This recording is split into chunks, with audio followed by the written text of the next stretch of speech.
Good morning, ladies and gentlemen.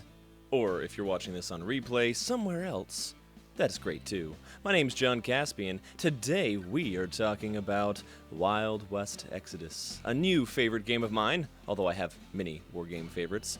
This one in particular is all about the Wild West, and if aliens and, let's say, extra spiritual forces were at play. It's a very cool game. So basically this is based on the dystopian age. Imagine the Wild West is taken over by technology and forces called the Hex, as well as things like the Order.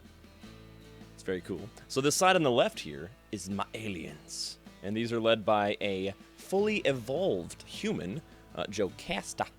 I'm going to show you her in a second. Then on the right-hand side here, we have our Union cavalry forces, led by the man himself, Armstrong Custer. It's very cool. So how to play this game? Let's start off with some basics. This is a dice rolling game, so you're going to want to have your lucky D10. All of these D10s come in a starter set, such as the Red Oak starter, which you can get at Gigabytes Cafe. A 10 is a critical, and it has the Wild West Exodus symbol up on here. So if you have that symbol, it's an automatic success, automatic success, and you can't re-roll it. So if someone has an ability that forces you to re-roll successes, no, that automatically hits. On the flip side, we have a bad thing, which is the skull with a spade symbol, and that is an automatic failure, very sad, or critical failure. So you don't want to roll those. You cannot re-roll those if you get them. So I like that about this system, in that you don't have to worry about re-rolling the crits. Very cool. So any number that you want to get in the game is going to be 10 or higher, which I will show you in a second, all the unit cards. So the first thing you want to do is build out your force. Now here I have an example, couple of forces here. This right-hand side is the Forlorn Hope posse set. That is Custer's. And so that one, all of these 20 models plus Custer, so 21 models comes in that pack. This one is a little bit different. I have a couple of different sets. I have the Amber Alpha posse. And that comes with the Vermilion Sentinels up top here, which kind of look like beefy bros, like Predators. They also comes with these guys. And I got another set that comes in with this the other boss, and then a bunch of other grays, which I don't have bases for at the moment. Those will be showing off how to paint those later. So when you build your force, you have to look at something like this. You see, this is a guy. That's the man, Mr. Custer. Let me get the actual right screen. So when you're looking at a unit card, you see all of this stuff, such as, it says up here, boss, and union, and human, and male. Those are keywords that affect different special rules. In terms of your bosses, you have something called Fortune, which is basically a resource you can use that gives special abilities to units, such as rerolls. So you can spend a fortune and get rerolls. The cost up here is the cost per model. So in this case, his dismounted version is 190 points. He has a mounted version, which is like electronic, or like a wheeled cavalry unit, and that one is a little bit more expensive, but pretty cool. And then here you can see he's unique, so you can take one of him in your force. Up here, you might not be able to read this if it's on Facebook because of their encoding. It says things like metal, quicken the dead, largesse, target priority, and what that means basically is they're special keywords that help out units. So then if you're looking at the unit card here, you can see he has a stat line. Q is your quickness. That's how many inches you move. So if I have a Q of 5, I can move 5 inches. M is mind, and that is for psychic powers and resisting the effects of things like yeller checks, which is where you run away if you're infantry units. A is your attack stat, or aim, sorry, not attack. Aim stat, and that one is when you are making a ranged attack, so his is 6. Grit is you resisting getting wounded, and everything in this game has 1 wound, so you definitely want to watch out for getting wounded. The more abilities that negate a wound, the better. So a grit of 6 right there is pretty good. It's above average. And then fight skill of 7, hand to hand, really good for there. And then L of 3 is your limit, which we'll discuss as soon as we get into alternating the activations and what you can do as actions. So we have this, right? And so this is your individual boss card, and you always have to include at least one boss in your force. When you include a boss, you then have to take a posse. So let me see if I can bring up the Union posse real quick. There it is. Bam, right there. So this one is the Forlorn Hope Posse. What you do is you have these slots here. So it says 1, 2, 3, 4, 5, 6. And you can take a unit that fits in one of those slots. So you can fill those up how you would like. In this case, this is all about filling up this with hands units. And I'll describe unit types in a second. But basically a hand unit is your run-of-the-mill soldier, such as these guys. So these guys are just Union skirmishers and armored guards, etc. So then when you're looking at your posse, you can fill that up, and then the points that you pay per model just goes toward your overall force selection. So an average game might have 1,500 points, and each model in the unit is 25, and there's 10 models, that's 250 points. Very easy. So then you're building out your force, and you want to make sure you fill that up. Now you can take any number of bosses that you want, and then if you choose to, you can have the bosses with posses, and they get the bonuses that are in here. So in this case, if you take up 6 units and fill out the entire posse, Armstrong and all of the Union Hands units get what's called Trailblazer, which is where they get to move up at the beginning of the game. Very cool. So that's all your stat lines on here, and then let's get to how you play this thing. So what's cool is on the website, they show off a very simplified version of how we do things. So number 1, you draw an action to determine initiative. And it shows a little outline here in the top right. We're going to zoom over here. I'm going to draw 2 cards from a pile right here. Put one down. That number right there is 43. So that's going to be for the aliens. And then this one is 17. And that one is going to be for the Union. So then the player with priority is the aliens. Now you see here it says action points 3. What that means is that you can use up to 3 action points. Now, we looked before at the cards, and we saw that they have limits right here. If I get to the correct one, there we go. L of 3. That means if you draw a card with 3, you can use up to 3 actions for these Vermilion Sentinels. So in this case, the first player to go would be the aliens. And then they would be able to choose any one of their units to activate. So, what's step number 2? Step number 2 is alternating deployment. Now, we're going to skip this phase, but basically, when you do this, you alternate basically the aliens and then the unions, placing down one boss, one face unit, or one hands unit. Then, both players draw your adventure cards, and then these show you how to gain victory points. So, basically, you have something called Glory and something called Guts. Glory, up on the top here, is things that you accomplish throughout the mission, or the level, I guess. So, achieve the following at the end of your activation. If one of your face units is within 5 inches of the center of the play area, you score a victory point. So basically, you want to hold on to this and gain extra victory points, or you can use the Guts. And the Guts allows you to activate certain things right away, but you sacrifice your victory points later on. So if you've got really good glory cards, and you're coming down to a situation where you maybe only have a card that has 1 action point on it, and then you have to use it because you want to kill the enemy model, you can sacrifice and use this Guts, for instance, which gives you +1 action points. Very powerful, but again, it's all about strategy and whether or not you want to sacrifice that. So, next step, draw from the action card to get your bonus action. So basically, the first player that gets initiative will use their first card. So I'm going to show you that right now. The aliens will use that limit of 3, and we're going to go ahead and move Jocasta. So what you do is you activate Jocasta. It might be Jocasta, Jocasta. I like saying Jocasta. It's kind of more fun. So you would activate her, and you get certain actions. For instance, move action. Oh, that's pretty easy, right? So I get my ruler, and I would move up to her quickness value, which would be, in this case, I think it's a 5. So you'd move up to 5. Let's check with her. Yep.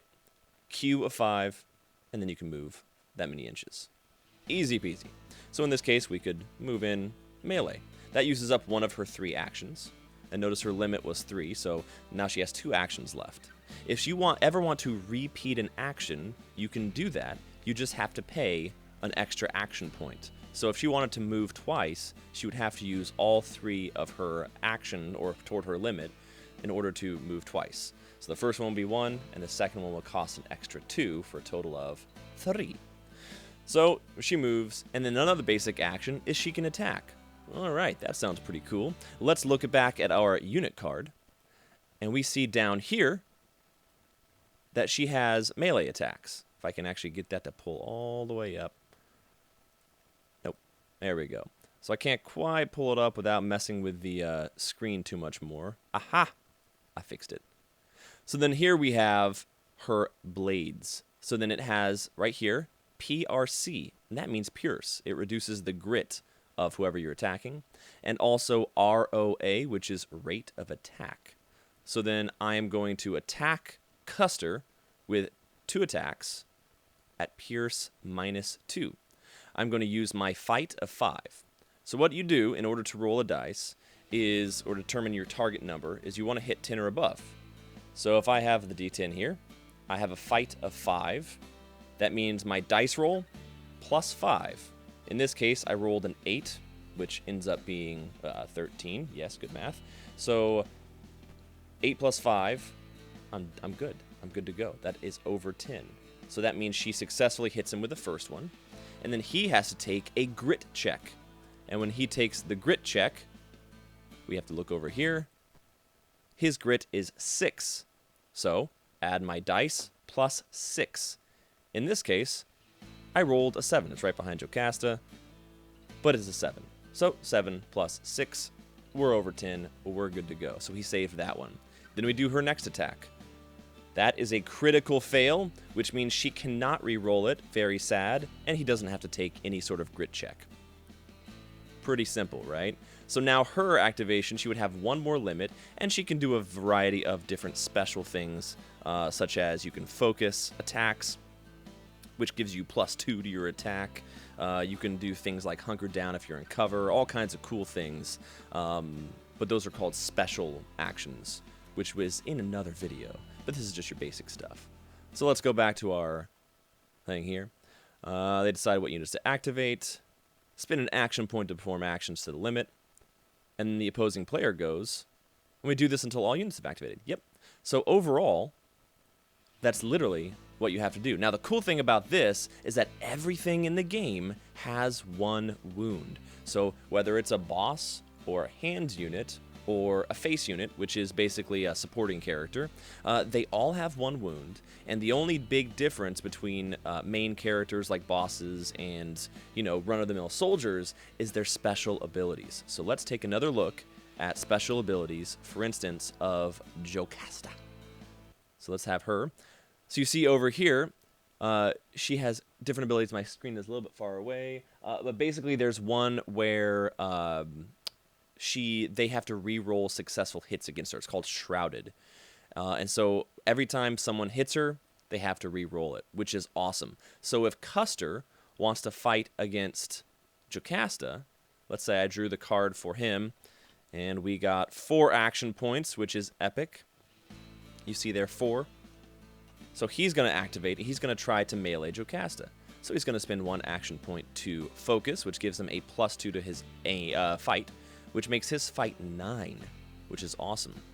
So then he's going to try to roll that, and he has a weapon with a rate of attack of 1, which is not great, but that's all right. So he rolls that. 4 plus 9, that's over 10, so he successfully hits. However, her special ability, Shrouded, forces him to re-roll it. Re-roll, he gets a 7, he still successfully hits, and now she has to take her crit check. Now before, we saw on her card, so we saw on hers, there she is, that she has a grit of 6. So then he has a pierce of -2, but she has another special ability, which means she ignores pierce modifiers. So she's right back up to 6. So we roll our dice, and then we see that it's a 7, minus the, plus the 6, and that's over 10. And that's literally how you go back and forth in the game. So I could spend another half an hour talking about all the special abilities and all the special actions that you can take.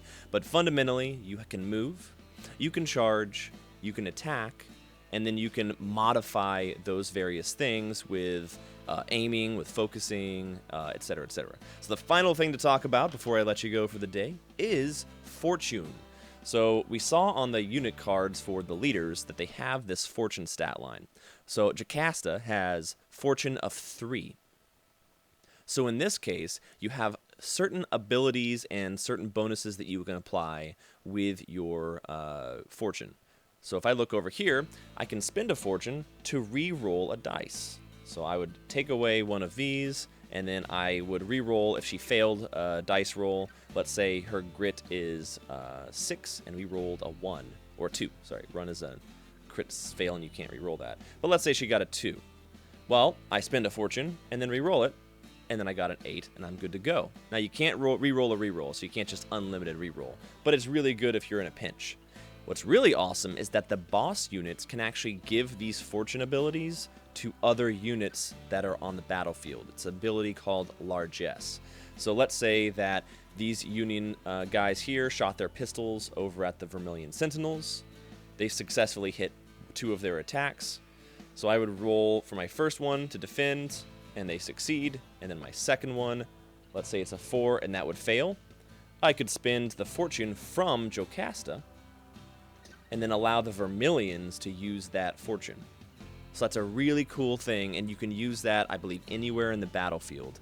It's a really awesome thing to have for your bosses, and it's a very useful thing. Now, the cool about Armstrong is that he actually has 8 fortune. If you look down here, 8 fortune. That's a lot of fortune to use for rerolls and other stuff. His units need it, but otherwise, that's it. So if I were to play out an entire round, all you would do is you start out on the sides, and then you pick up your initiative, you draw, one player goes in front of the other, so in this case, 3 with a number of 41 goes in front of the other one.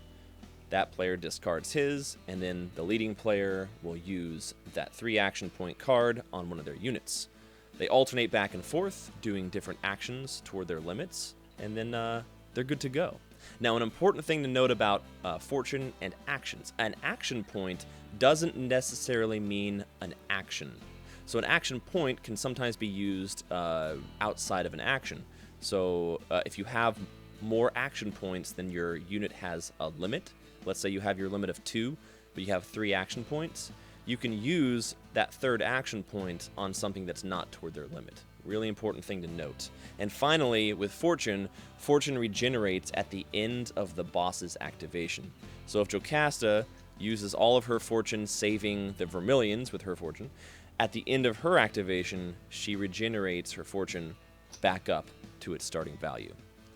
And that is your how to play Wild West Exodus. It's an awesome game. It's very fast-paced once you get used to the special rules and how those interact. Everything has 1 wound, so there's a lot of dying that goes on very quickly, but it's very fun. I highly recommend you pick up either a starter set such as Red Oak or one of the posse sets. We also have starter sets that are basically posses with the rulebook and gubbins. Just make sure that you're reading the correct rulebook, because this one, for instance, is the older one. This is 0.08, and the one we are on right now is 0.09. You can download everything for free off of wildwestexodus.com, and then you can also download unit cards and see how much things cost. So basically, you put together your force, figure out exactly how many points you're using, and then go fight. So you can pick any of this stuff up at Gigabytes Cafe. I'm John Caspian. Thanks for joining me, y'all, and look forward to seeing y'all at the next episode of Wargame Weekly. Ciao.